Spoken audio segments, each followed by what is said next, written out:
Yéndose luego David de ahí, yendo a la cueva de Adulam, y cuando sus hermanos y toda la casa de su padre lo supieron, vinieron ahí a él. Y se juntaron con él todos los afligidos y todo el que estaba endeudado y todos los que se hallaban en amargura de espíritu. Y fue hecho jefe de ellos y tuvo consigo como 400 hombres. Oramos. Padre, Señor, que estás en los cielos, Señor. David se encuentra en la línea de batalla. David se encuentra en lugares peligrosos. Está ese gigante desafiando al pueblo de Israel. Está ese gigante burlándose del pueblo de Israel. Está ese gigante burlándose de Jehová Dios Todopoderoso. Le está diciendo a David que le daría sus carnes a las aves, a las bestias. Básicamente los está amenazando a David. Mas David le dice: tú vienes a mí con espada, lance, jabalina, mas yo vengo a ti en el nombre de Jehová de los ejércitos, el Dios de los escuadrones de Israel, a quien tú has provocado. Jehová te entregará en mi mano y yo te venceré, y toda la tierra sabrá que hay Dios en Israel. Y desde ese día, cuando derrota a Goliat, desde ese día David ya no es el mismo. Pues ese gigante fue algo que Dios usó para comenzar a levantar el nombre de David. Sí, ya David ya estaba en la corte, donde estaba Saúl, ya David tocaba el arpa para el rey Saúl. Pero Dios usó este gigante para seguirlo elevando en su presencia. Pues desde ese día ya no seguiría pastoreando las ovejas de su padre. Saúl no dejó que regresara a la casa de su padre. Es más, David se convirtió en un guerrero y en un comandante del ejército de Saúl. Y cada día Dios le daba victoria tras victoria a David. Pues con él iba Jehová. El que tiene a Dios a su lado siempre es victorioso. Y las mujeres de todos lados de Israel comenzaron a salir y comenzaron a danzar y sacaron sus panderos y sacaron sus instrumentos de música, comenzaron a cantar cánticos de alegría y decían: Saúl hirió a sus miles y David a sus 10,000. Saúl hirió a sus miles, David hirió a sus 10,000. Aleluya. ¿Y qué hacía el pueblo? El pueblo se regocijaba. El pueblo se regocijaba. ¿Por qué se regocijaba el pueblo de Israel? Con David estaba Jehová, con David estaba el poderoso gigante, con David estaba el comandante, aleluya, el Dios todopoderoso.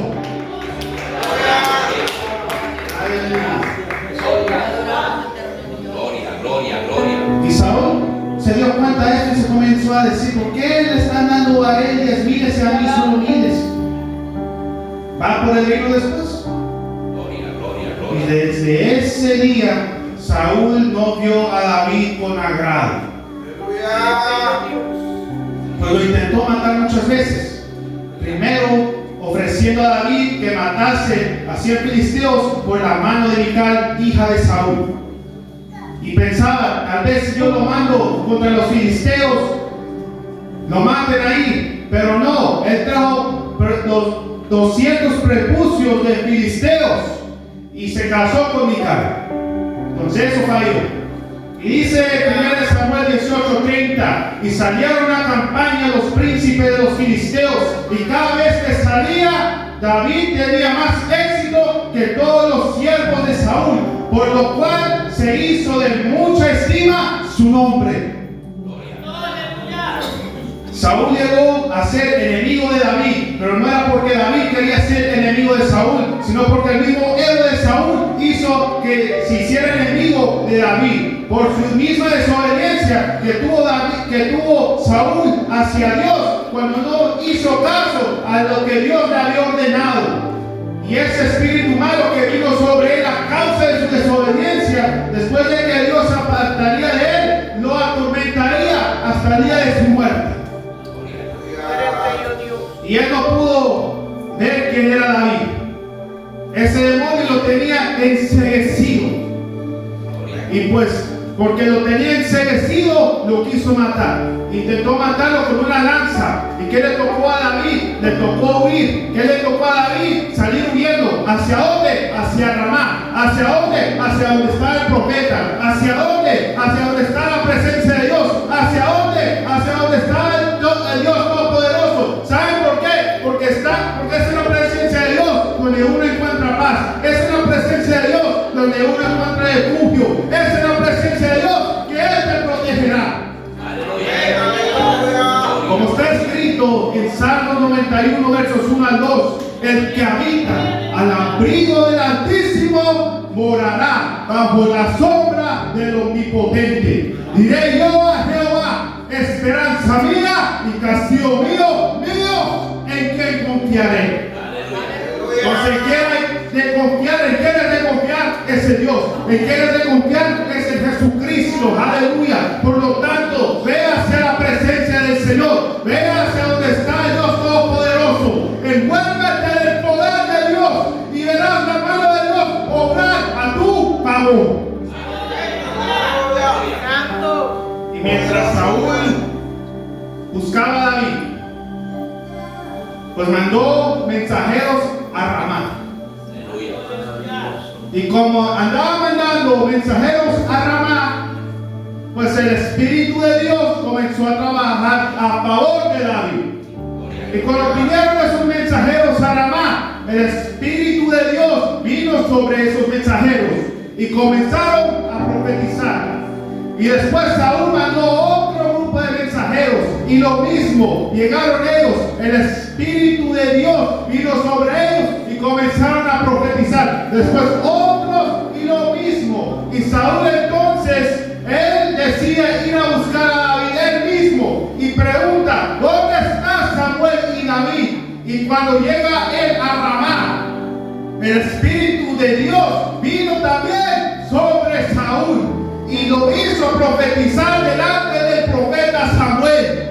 Y dice la palabra de Dios, y estuvo todo aquel día y toda aquella noche. De aquí se dijo también Saúl entre los profetas. Aleluya. Y Dios estaba con David. Por lo tanto, Saúl no lo pudo tocar.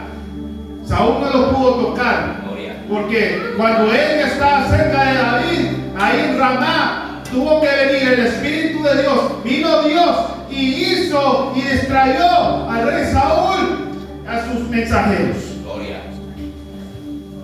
Pues con David andaba el poderoso de Israel. Saúl le tocó huir por mucho tiempo. Y ya no más estar al lado del rey. Si antes estaba en el palacio, ahora era un fugitivo. Y termina huyendo a la cueva de Adulam, solo, sin nadie. Aleluya. Y luego su familia escucha que él está por ahí. Y pues al escuchar, pues se fueron de él y se unieron a él. A él lo miraban con ojos de desprecio antes. Ahora Dios le estaba levantando a David para hacer luz para la casa de Israel. Luego se juntaron a él los afligidos, los endeudados, los de amargura de espíritu, a los despreciados de Israel. Se le comenzaron a juntar, pero David no le importó quiénes eran. No vio en ellos desprecio, sino grandes guerreros, y Jehová usaría para su gloria. Pues David empezó con 400 hombres, dice la palabra, comparado a los miles y miles de soldados que tenía Saúl a su cargo. Pero aún David decidió trabajar con ellos, paso a paso, y paso a paso comenzaron a multiplicarse el número de los que estaban con David. Y esa gente fueron leales, fueron obedientes y se volvieron varones de renombre. Pues cada día que pasaba David se fortalecía, y cada día que pasaba David superaba en números. Y un día que andaba por Ziklag en el Negev, los amalecitas invadieron y llevaron cautivas a las mujeres y a los que estaban ahí, y la ciudad, y todos estaban afligidos. La gente estaba triste. Y David lo sentía. David lo sentía. Pero ¿qué hace David? Él consulta a Dios.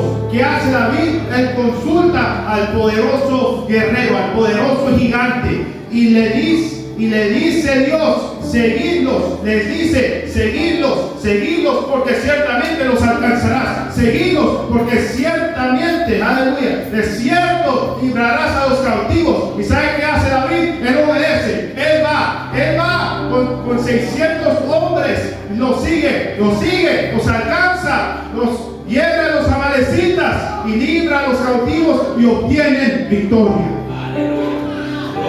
La cosa es, ¿cómo es que pudo alcanzar a los amalecitas y obtener victoria? Pues nos dice la palabra de Dios que se encuentra con un joven egipcio. Y pues al encontrarse con este joven egipcio, pues lo traen a David y le dan comida, le dan pan, le dan agua.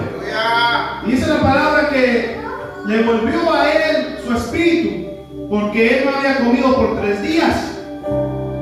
Y pues le pregunta David a él, ¿quién eres? Y él le dice, un joven egipcio, siervo de una amalecita, que me dejó hace 3 días porque estaba enfermo. Pues hicimos una incursión y pusimos fuego a Siclag. Y pues David le dice, ¿me llevarás tú a esa tropa? Y el egipcio le dice, júrame por Dios que no me matarás, ni me entregarás en mano de mi amo, y yo te llevaré a esa gente. Y pues los lleva a donde estaban los amalecitas, y de ahí pelearon, y David y su gente obtuvieron victoria. Al ver la historia de este egipcio, vemos como un paralelo entre David y lo que el futuro Mesías iba a hacer. Una misma secuencia entre el rey David y el rey de reyes y el señor de señores. Porque mientras David buscaba a los desamparados, daba pan a los esclavos, el rey de reyes un día vendría por los desamparados, por los perdidos, por los que no tenían esperanza, para salvarlos y hacernos hijos de Dios. Pues ese egipcio fuimos nosotros. Antes de conocer a Cristo, fuimos ese egipcio. ¿Quién era nuestro amo antes? El amalecita Satanás. ¿Quién era sus secuaces? Amalek, sus demonios. Estamos atados en el mundo. Y Amalek, en este caso, representa al mundo. Representa las tinieblas, representa lo malo. Pero vino Cristo, el león de la tribu de Judá, para librarnos de todo pecado, para liberarnos de todo pecado, para liberarnos de las garras de Satanás y hacernos hijos de Dios. Y así vino Cristo por cada uno de nosotros. Él vino por los desamparados. Él vino por los necesitados, a quienes los religiosos miraban como basura en sus días. Vino por ellos también. Vino por los publicanos, vino por los pecadores, vino por todo el mundo, vino por los que eran despreciados por el pueblo. Él vino por todos. Ahora, Él no vino a unirse a la forma de vivir de esas gentes, pero para redimirlos, para hacerlos nuevas criaturas, para salvarlos, para sacarlos de las garras del pecado. Y su objetivo al principio era Israel. Pero como dice en Juan capítulo 1 versos 11 al 12, a los suyos vino y los suyos no le recibieron. Y escucha esta parte: mas a todos los que le recibieron, a los que creen en su nombre, les dio potestad de ser hechos hijos de Dios. Aleluya. Gloria. Él vino por Israel. vino por lo suyo, pero los suyos no lo recibieron. Comenzando con los fariseos, no lo recibieron, lo condenaron. El resto del pueblo se les olvidó de las grandezas de que hacía Jesús y cómo enseñaba Jesús con autoridad. Se les olvidó eso, no vieron eso y lo entregaron para matarlo, lo crucificaron. Aleluya. Pero a nosotros, aleluya, nosotros los que hemos recibido a Jesús, los que hemos buscado al poderoso, aleluya, los que creen en su nombre, les dio potestad de ser hechos hijos de Dios. Mientras los fariseos, los estudiosos, los saúles de esa época rechazaban al Hijo de Dios, al león de la tribu de Judá, él fue a los desamparados, a los de amargura de espíritu, a los aislados por el pueblo de Israel, y los hizo un solo pueblo. Porque como está escrito, aleluya, mas vosotros sois linaje escogido, real sacerdocio, nación santa, pueblo adquirido por Dios, para que anunciéis las virtudes de aquel que os llamó de las tinieblas a su luz admirable. Vosotros que en otro tiempo no erais pueblo, pero que ahora sois pueblo de Dios, que en otro tiempo no habíais alcanzado misericordia, pero ahora habéis alcanzado misericordia. ¿Cuántos lo creen? Aleluya. Pues antes nosotros éramos nada. Nosotros llevábamos maldiciones del pasado, maldiciones de la antigüedad. Aleluya. Alábale que Él vive. Voy a contar la historia de la región de Mesoamérica. Que Mesoamérica es la parte sur de México, Guatemala, El Salvador, Belice, partes de Honduras y la costa pacífica de Nicaragua. Pues antes de que llegaran los españoles a estos territorios, pues esta gente en esta área tenía sus prácticas y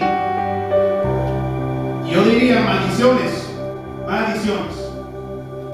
porque en estas regiones se practicaban un montón de cosas malas, como el sacrificio humano.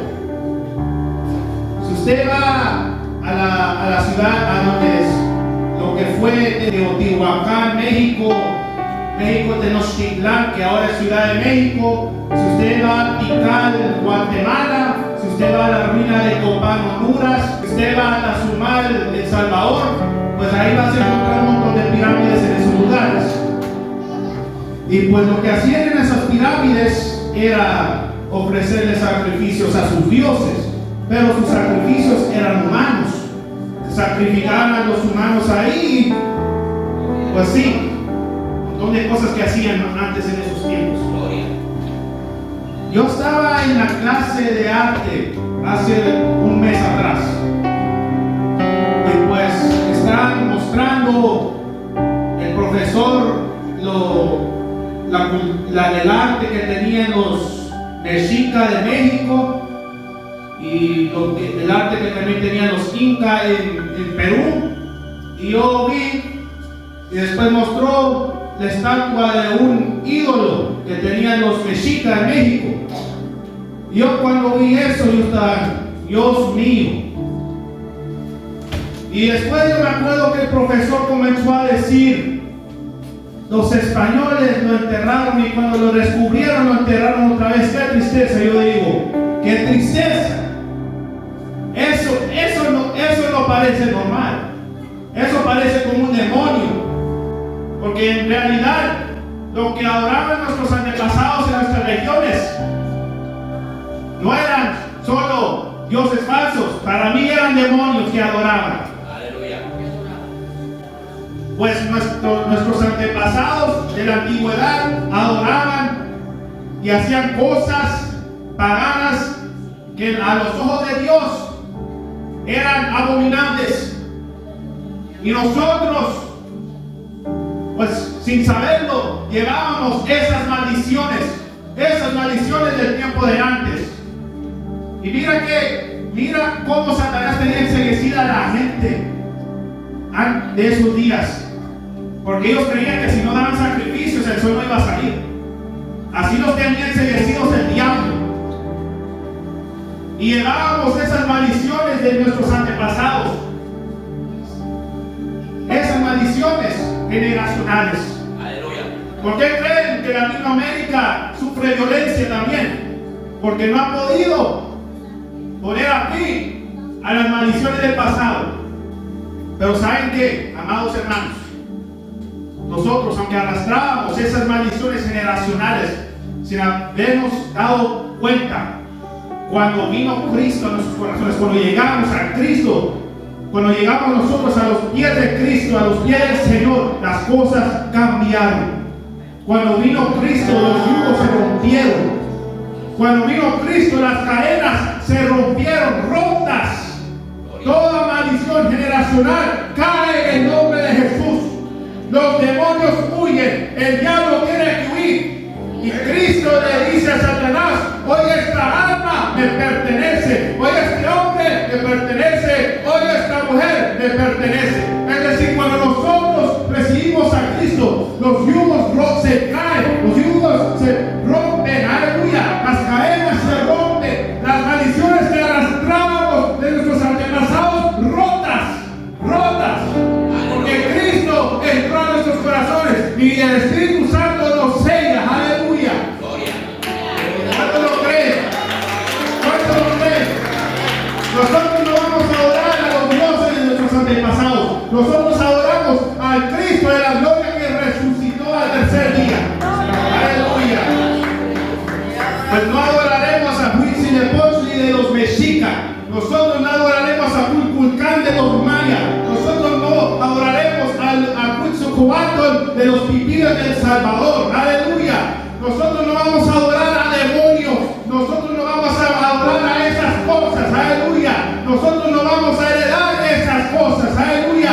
Yo adoraré a Cristo, yo adoraré a Dios Todopoderoso, yo adoraré al poderoso gigante, aleluya, que resucitó al tercer día, aleluya, que no requiere sacrificios humanos para satisfacerse a él mismo, pero él solo te pide tu vida y tu corazón, aleluya, y así uno puede ser salvo, aleluya. Te adoramos, Dios. Aleluya. Aleluya. Y que vengan esa gente a decirnos, la gente liberal a decirnos: ¿por qué no amas tu herencia? Si eso es herencia tuya. Que ellos digan eso. Para mí eso no es mi herencia. Sacrificio humano no es mi herencia. Esos dioses no son mi herencia. Herencia de Satanás puede ser, pero eso no es mi herencia. Aunque tal vez estén en nuestros países, no es nuestra herencia, porque en nuestros países le pertenece al Señor.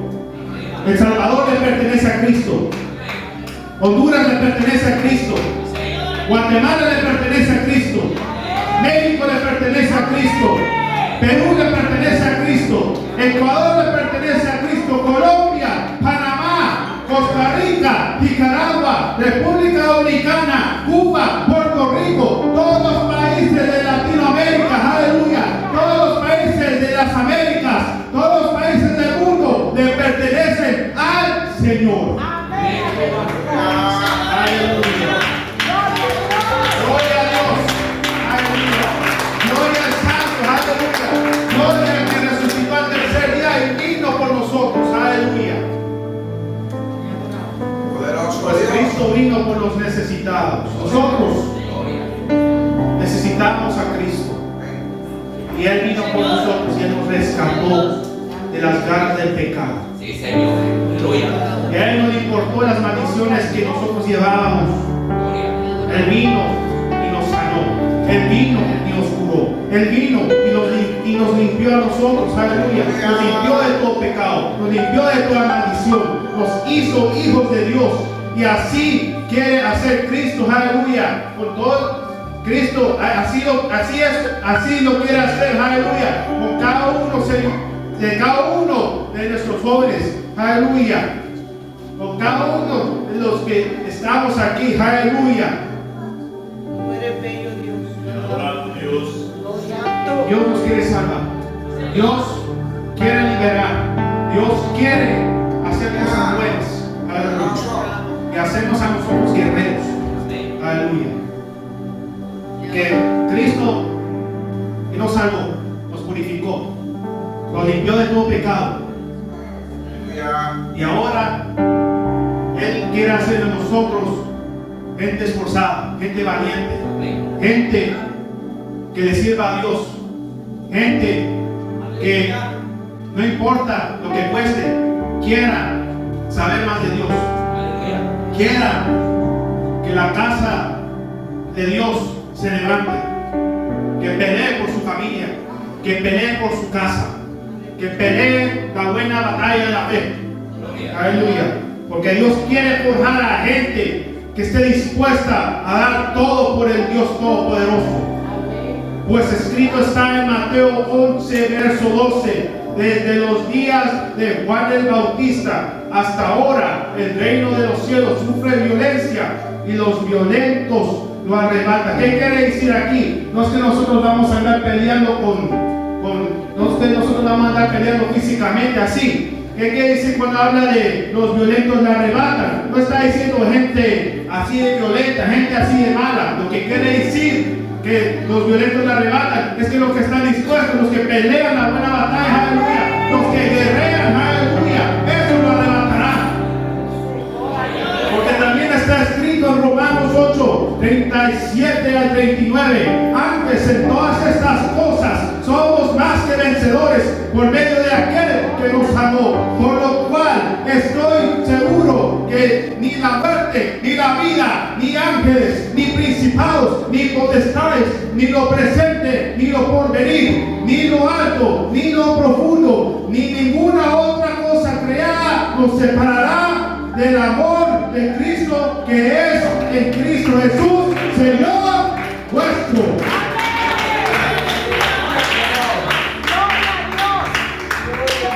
¿Qué nos ha hecho Cristo? ¿Qué nos ha hecho el Señor? Vencedores. ¿Qué nos ha hecho el Señor? Vencedores. Por lo tanto, escrito está también Efesios capítulo 6, versos 10 al 11. Por lo demás, hermanos míos, fortaleceos en el Señor y en el poder de su fuerza. Vestidos de toda la armadura de Dios, para que podáis estar firmes contra las acechanzas del diablo. En otras palabras, lo que te está diciendo el Señor es: levántate, iglesia, levántate, amada iglesia, levántate, amado guerrero, amada guerrera, aleluya. Pelea la guerra, pelea la batalla. Cristo ya venció en la cruz, pelea. Cristo ya te dio las armas, pelea, aleluya. Pelea la buena batalla de la fe, porque solo los violentos, o mejor dicho, solo los valientes, solo los esforzados lo arrebatarán. Termino con eso. Los valientes de David fueron hombres de renombre. Tanto así que hay 2 capítulos dedicados a ellos, y además que hay otras referencias a ellos. Los 2 capítulos siendo 2 de Samuel, capítulo 23, y Primera de Crónicas, capítulo 11. Para resumir, solo hablaré de los ejemplos que para mí estaban más en mi opinión. Pues los filisteos habían ocupado un pequeño terreno lleno de lentejas, ahí en Leí. Y el pueblo había huido por causa de los filisteos. Basamá, hijo de Agé, él dijo: no, ellos no se van a adueñar de este lugar. Y se paró de firme, y entonces él defendió el terreno, defendió contra los filisteos, los mató, y Jehová le dio gran victoria. Uno de los valientes de David. En otra ocasión, mientras estaba en la cueva de Adulam, pues David dice: ¿quién me diera a beber el agua del pozo de Belén, que está junto a la puerta. ¿Qué hacen los 3 valientes de entre los 30 jefes? ¿Qué hacen los 3 valientes? ¿Qué hacen estos 3 valientes? Pues deciden romper con el campamento de los filisteos y pues sacar agua del pozo de Belén y traérsela a David. Se arriesgaron sus vidas para traerle a David el agua del pozo. Y al traérsela a David no la quiso tomar, pues lo derrama para Jehová, diciendo: he de beber yo la sangre de los varones que fueron con peligro de su vida. Y aquí se puede ver la lealtad que tenían ellos hacia David. De ser un montón de nadies a convertirse en alguien, todos ellos. Antes eran nada y después se convirtieron en gente armada, gente esforzada, gente que iban a pelear, aleluya, por lo que era de ellos. Y de ser nadies, David los buscó y de ellos construyó un ejército. Así, dando a entender que un día el Mesías vendría por los perdidos y los haría pueblo, un ejército armado por la fe y por su santa palabra. Como David derrotó a los gigantes, como derrotó a Goliat, sus valientes también derrotarían gigantes en el campo de batalla. Si vemos en 2 de Samuel, capítulo 21, versos 15 al 17, pues los filisteos deciden hacer guerra contra los israelitas otra vez. David desciende con sus hombres para pelear, pero al alcanzarse él, un filisteo gigante lo intenta de matar, mas Abisai, hijo de Sarvia, va a su rescate y mata al gigante. Y sus hombres le juran a David que nunca más salga David con ellos a la batalla, para que no se apagase la lámpara de Israel. De un montón de nadies a matador de gigantes. En eso, de un montón de nadies a matador de gigantes. Luego salen en contra de muchos otros gigantes, porque como es otro ejemplo otros ejemplos que podemos ver está en Primera de Crónicas, capítulo 20, versos 4 al 8. Y se levantó otra vez guerra en Geser. Se levantó guerra otra vez en Geser contra los filisteos. Y si me caí, mata a Sipai, un descendiente de los gigantes, y humilló él a los filisteos. Y otra ocasión, aún por eso parece que los filisteos no entendieron que no se metan con Israel y no se metan con el Dios de Israel, porque otra vez deciden hacer lo mismo. Otra vez guerra con Israel. Los filisteos otra vez guerra con Israel. Aleluya. Y hacen guerra. Y Lamí, hermano de Goliat, escucha, y también Goliat tenía hermanos. Lamí, hermano de Goliat, decide pelear contra Israel. Aleluya. Mas el Anán, hijo de Jair, va y mata al filisteo. Es decir, que aunque se vengan los hermanos de los gigantes, Dios te ha dado la fuerza para poder vencer. Aleluya. Cristo pudo vencer al enemigo, pues ahora Él te da a ti las armas y la fuerza para poder vencer al enemigo.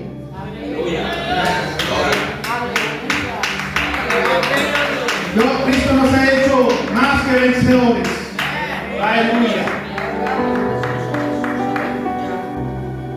Y otra vez, otra guerra en Gat. Es que Satanás no para. Otra vez, otra guerra. Y un gigante con 6 dedos en cada una de sus manos, en cada uno de sus pies, 24 dedos en todos juntos. Pues igual que Goliat, él desafía a Israel. Otro gigante, otra vez este gigante decide hacerle guerra a Israel. Un gigante de gran estatura. Aleluya. Muchos dedos. Un gigante que injurió a Israel, mas Jonatán, hijo de Simea, Jonatán, sobrino de David, se puso firme y decidió pelear la amenaza. Se puso firme y estuvo dispuesto a luchar contra ese gigante. Y Jehová le dio victoria. Jehová le dio victoria. Aleluya. Jonatán tuvo el valor. Yo venceré a ese gigante. Yo venceré a ese gigante. Vamos, pelea la guerra, amados hermanos. Aleluya. Pelea la batalla como está escrito. Aleluya. En Jeremías 20, 11 al 13. Aleluya. Mas Jehová está conmigo como poderoso gigante. Por tanto, los que me persiguen tropezarán y no prevalecerán. Aleluya. Serán avergonzados en gran manera, porque no prosperarán, tendrán perpetua confusión que jamás será olvidada. Verso 13. Cantad a Jehová, load a Jehová, porque ha librado el alma del pobre de mano de los malignos. Levántate, iglesia. Levántate, iglesia. Vamos, amados hermanos. Pelea la buena batalla. Aleluya. Pelea con la armadura de Jesucristo. Aleluya. Lucha porque Él venció. Lucha porque Él triunfó. Aleluya. Lucha porque Él te purificó. Aleluya. Pelea porque Él va contigo como poderoso gigante.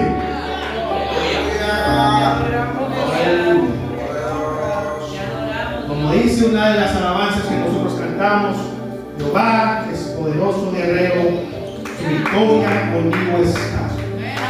Jehová es poderoso en batalla, su poder la victoria me da. Victoria ya, victoria ya, su poder conmigo está. Victoria aquí, victoria ya, poderoso guerrero es Jehová. Como David forjó a un ejército de gente aislada por el pueblo, así hizo Jesús con nosotros. Nos perdonó, nos purificó y nos hizo pueblo suyo.